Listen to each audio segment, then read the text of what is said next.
आकाशवाणी भोपाल से प्रस्तुत हैं प्रादेशिक समाचार।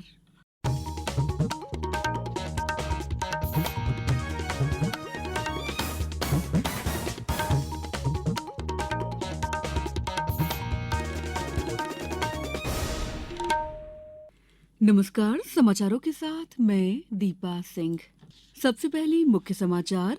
प्रदेश में विधानसभा चुनाव के लिए प्रचार तेज। आज नामांकन वापसी का आखिरी दिन। ग्वालियर और कोझीकोड को यूनेस्को क्रिएटिव सिटीज नेटवर्क में शामिल किए जाने पर प्रधानमंत्री ने दी बधाई। रिजर्व बैंक के अनुसार 2000 रुपए के 97% से अधिक नोट वापस आए। और आईसीसी क्रिकेट विश्व कप में दक्षिण अफ्रीका ने न्यूजीलैंड को हराया। भारत और श्रीलंका के बीच मुकाबला आज। अब समाचार विस्तार से। विधानसभा चुनाव के लिए मध्य प्रदेश में नाम वापस लेने का आज आखिरी दिन है। प्रदेश में नामांकन पत्रों की जांच के बाद सभी 230 सीटों पर कुल मिलाकर 2916 नामांकन वैध पाए गए हैं। मध्य प्रदेश में 17 नवंबर को सुबह 7 बजे से शाम 6 बजे तक मतदान होगा। इसी बीच राज्य में चुनाव प्रचार तेज हो रहा है। पेश है एक रिपोर्ट। प्रधानमंत्री नरेंद्र मोदी 4 नवंबर को मध्य प्रदेश के रतलाम आ रहे हैं। वे बंजली में एक जनसभा को संबोधित करेंगे। इस सभा में रतलाम सहित 9 विधानसभा क्षेत्रों के भाजपा प्रत्याशी मौजूद रहेंगे। रतलाम में होने जा रही सभा की तैयारियों के संबंध में आज भाजपा चुनाव समिति के संयोजक और केंद्रीय कृषि मंत्री नरेंद्र सिंह तोमर रतलाम जा रहे हैं। वहीं केंद्रीय मंत्री रामदास आठवले की रिपब्लिकन पार्टी ऑफ इंडिया ने मध्य प्रदेश में भाजपा उम्मीदवारों का समर्थन करने का ऐलान किया है। उधर नरसिंहपुर जिले में चुनाव प्रचार के दौरान वरिष्ठ कांग्रेस नेता कमलनाथ ने बच्चों के लिए स्कॉलरशिप योजना पढ़ो और पढ़ाओ शुरू करने की घोषणा की। संजीव शर्मा, आकाशवाणी समाचार, भोपाल। प्रदेश में 17 नवंबर को होने वाले विधानसभा चुनाव के लिए सभी तैयारियां की जा रही हैं। मुख्य निर्वाचन पदाधिकारी अनुपम राजन ने बताया कि प्रदेश में सुबह 7 बजे से शाम 6 बजे तक मतदान प्रक्रिया चलेगी। इस संबंध में भारत निर्वाचन आयोग द्वारा अधिसूचना जारी कर दी गई है। श्री राजन ने बताया कि मतदान शुरू होने के 1.5 घंटे पहले सुबह 5:30 बजे से मॉक पोल की प्रक्रिया प्रारंभ होगी। श्री राजन ने बताया कि प्रदेश के बालाघाट, मंडला और डिंडौरी जिलों के कुछ विधानसभा क्षेत्रों में सुबह 7 बजे से दोपहर 3 बजे तक मतदान प्रक्रिया चलेगी। प्रधानमंत्री नरेंद्र मोदी ने प्रतिष्ठित यूनेस्को क्रिएटिव सिटीज नेटवर्क में ग्वालियर और कोझीकोड को शामिल किए जाने पर वहां के लोगों को बधाई दी है। एक सोशल मीडिया पोस्ट में श्री मोदी ने कहा कि ग्वालियर की माधुर्यपूर्ण विरासत और कोझीकोड की समृद्ध सांस्कृतिक विरासत के साथ भारत की सांस्कृतिक जीवंतता वैश्विक मंच पर अधिक प्रकाशमान है। प्रधानमंत्री ने कहा कि ये गौरव भारत की अनूठी सांस्कृतिक उपलब्धियों को संरक्षित और साझा करने की दिशा में प्रत्येक नागरिक के सामूहिक प्रयासों को भी दर्शाती है। प्रादेशिक समाचार एकांश आकाशवाणी मध्य प्रदेश ने विधानसभा चुनाव में 100% मतदान सुनिश्चित करने के लिए जनता की आवाज आकाशवाणी के साथ नामक एक खास कार्यक्रम शुरू किया है। इसमें हम आम लोगों द्वारा मतदान के लिए की जा रही अपील को शामिल कर रहे हैं ताकि अन्य श्रोता भी मतदान के लिए प्रेरित हो। बस फिर देर क्या है, अपनी आवाज में मतदान क्यों करना चाहिए पर केंद्रित एक बढ़िया सा संदेश रिकॉर्ड करिए और अपने नाम और शहर के साथ व्हाट्सएप नंबर 9406523035 पर भेज दीजिए। हम आपके संदेशों को प्रतिदिन हमारे समाचारों के साथ प्रसारित करेंगे। हाँ, आप भी अवश्य मतदान करिए। आइए अब सुनते हैं मुरैना से जेपी बंसल का संदेश।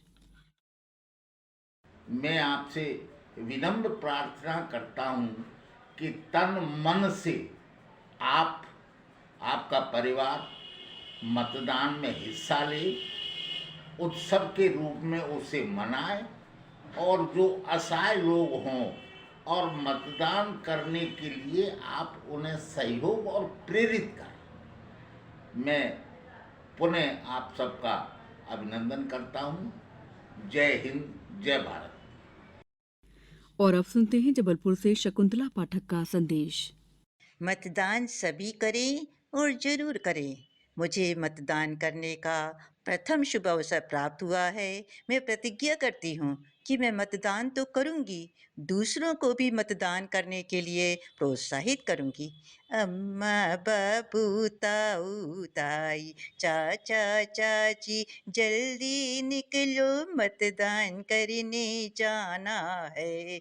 सौम्या की मैया नन्ना की मैया अड़ोसन पड़ोसन जल्दी चलो मतदान करने जाना है। हाँ भैया सबको जाना लोकतंत्र को मजबूत बनाना यही भारतीयों की निशानी है।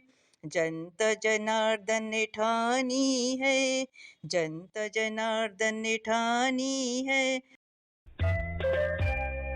ये समाचार आप आकाशवाणी भोपाल से सुन रहे हैं। हमारे समाचारों को अब आप कभी भी और कहीं भी अपनी सुविधा के अनुसार सुन सकते हैं।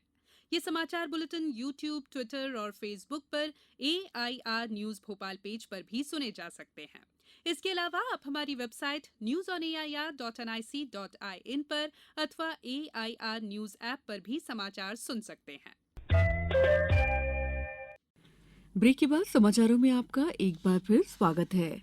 इस साल 31 अक्टूबर तक वित्त वर्ष 2023-24 के लिए रिकॉर्ड 7 करोड़ 65 लाख आयकर रिटर्न दाखिल किए गए हैं। वित्त मंत्रालय के अनुसार ये 2022-23 के लिए दाखिल किए गए 6 करोड़ 85 लाख रिटर्न की तुलना में 11% अधिक हैं। वित्त वर्ष 2023-24 के लिए दाखिल किए गए कुल रिटर्न में से 96% से अधिक को सत्यापित किया जा चुका है। रिजर्व बैंक ने कहा है कि 2000 रुपए के 97% से अधिक नोट उनके पास वापस आ गए हैं। शीर्ष बैंक ने एक बयान में कहा है कि मई 2023 में 2000 के 3,56,000 करोड़ रुपए मूल्य के नोट चलन में थे, जिनका 31 अक्टूबर तक लेन देन बंद करने पर अब लोगों के पास ये केवल 10,000 करोड़ रह गए हैं। रिजर्व बैंक ने 19 मई को 2000 रुपए के नोट वापस लेने की घोषणा की थी और लोगों से 7 अक्टूबर तक किसी भी बैंक में इन्हें जमा कराने या बदलने का अनुरोध किया था। रिजर्व बैंक ने कहा है कि 2000 का नोट वैध मुद्रा रहेगा और इन्हें जमा कराने या बदलने की सुविधा रिजर्व बैंक के 19 निर्गम कार्यालयों में उपलब्ध रहेगी। उसने कहा कि जो भी इस सुविधा का लाभ उठाना चाहते हैं वे इन कार्यालयों में भारतीय डाक विभाग के माध्यम से नोट भेज सकते हैं।